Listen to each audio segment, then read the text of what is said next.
Facebook Live at Artist53 Studio.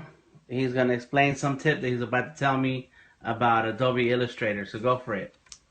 Alright, so I was just talking to Dan here, working on this little client work illustration, and one thing I was wondering if he knew was how to get better highlights in reference to your final layer.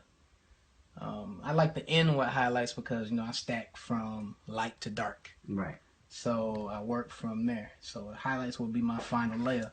Okay. So really what I'm wanting to know is, you know, is there a better way to do your highlights, or is there...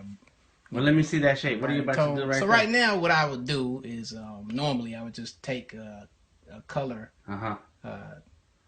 take a flat color, from my base, and then go to transparency and turn it into screen. Oh. That'll give you a lighter tone of the same color. Right, of the same color, which, you know, would act as your highlight. Right. But I'm also trying to figure out, would it be best to add more highlighter on top of that to give it more pop? So what I do, and so let's do a real shape. Is that okay? Okay. Oh, and that's in the same layer. Right. In the same layer, you added a second shape.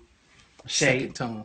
And that second shape does have the screen also, and the screen's the one below it. Okay. So what I do. So that's your way. You're using the screen on that layer. I'm stacking and using the same ones because it's giving off a lighter tone each time you put it on top. Got it. Sort of like taking a flashlight and putting it closer to Well, what I do is my layer above on the top will be the highlights. And what I do is I use white. So I use white to do my highlights, and then I make it a screen and I turn down the opacity. Oh, so you mess with your opacity. Opacity, that's right. So that way, it takes on the color below it, right? But it lightens it up, and you can always change the color of it. So this is a new layer now. Are you on the new layer? No, this is just another shape on top. On the same layer. Yep.